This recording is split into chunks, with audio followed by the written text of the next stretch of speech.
Have you ever wondered what's really going on inside Venezuela? We hear about crisis, hyperinflation, and millions of people fleeing. But from the outside, it looks like a total collapse. The strange thing is, after all these years, the government is still in power. How is that possible? Is the economy just completely dead? The answer is no, it's not dead. It's been rewired. This isn't the story of an economic collapse.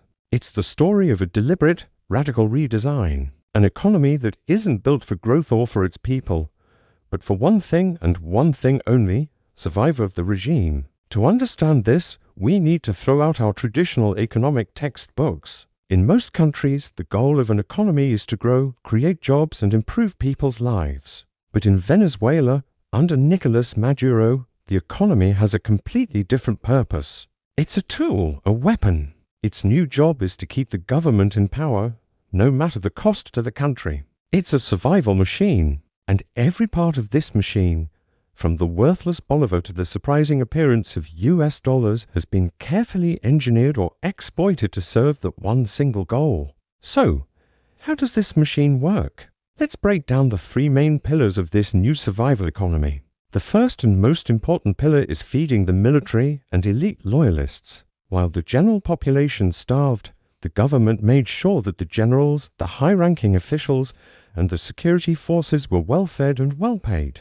They got access to imported goods, special stores, and privileges that the average citizen could only dream of. This wasn't just about corruption, it was a strategic investment. An army with empty stomachs might turn against you, but an army that is well-fed and whose fate is tied to yours will defend you to the end. This created a powerful inner circle with a vested interest in keeping the system exactly as it is. Their loyalty wasn't bought with ideology, but with survival and privilege. The second pillar is controlling society through distribution. Remember the clap boxes? These were government-subsidized food boxes. On the surface, it looked like a program to help the poor. In reality, it was one of the most powerful tools of social control ever devised. To get a box, you needed a special government ID, the Carnet de la Patria. This ID tracked your voting record and your political loyalty. If you protested or spoke out against the government, your food box might suddenly stop arriving. When food is scarce, controlling its distribution is the ultimate power. It turned a basic human need into a weapon of political blackmail. You stayed quiet, you stayed in line, and you got just enough to survive. This system didn't just distribute food, it distributed obedience. The third pillar is what I call pressure relief valves. A system under this much stress should have exploded years ago, but the government cleverly used several valves to release the pressure. The first was hyperinflation itself. We think of hyperinflation as a sign of failure, and it is,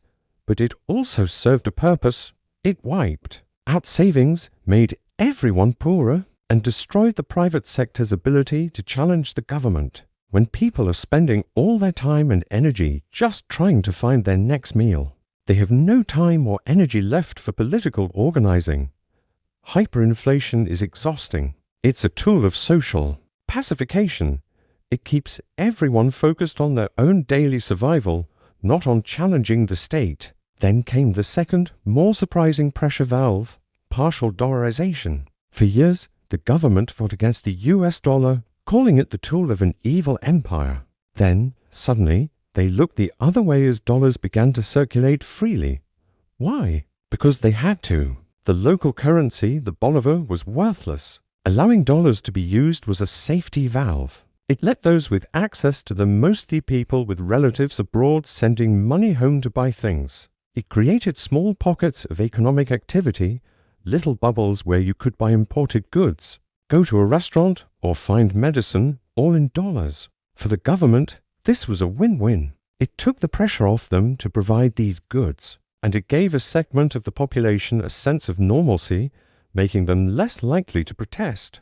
It outsourced the economy to the wallets of the diaspora. And the final, most tragic pressure relief valve: mass migration. Over 7 million people have fled Venezuela. That's one of the largest displacements in modern history. For any normal country, this would be a national catastrophe, a brain drain of epic proportions. For Maduro's government, it was a strategic blessing.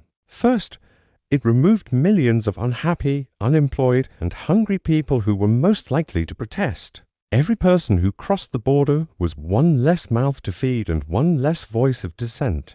Second, these migrants became a vital source of income. The money they sent back home, the remittances, became a key pillar of the dollarized economy, keeping families afloat and injecting foreign currency into the system. The government effectively exported its biggest problem and imported a solution in the form of cash. So, when you put all these pieces together, you see the full picture. This isn't a failed state in the traditional sense. It's a state that has been ruthlessly and successfully re-engineered for the sole purpose of political survival. The economy's function is not to produce wealth for the nation, but to secure power for the few. Feeding the military ensures loyalty. Controlling food distribution ensures obedience. Hyperinflation, dollarization, and migration release the pressure that would otherwise cause the system to implode. It's a brutal, cynical, but strangely stable equilibrium. The economy is not dead. It's a zombie animated by a singular, parasitic goal.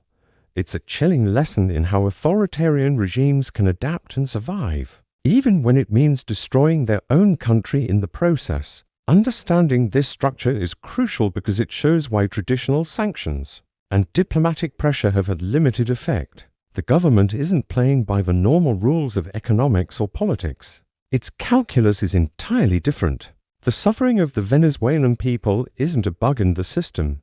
It's a feature. It's a component of the control mechanism. The question for the future is, how long can a country survive like this when you've sacrificed your future for the present and sold off your assets to stay in power for one more day? What happens when there's nothing left to sell? The Venezuelan story is far from over, and it serves as a stark warning for the rest of the world. Thank you for watching.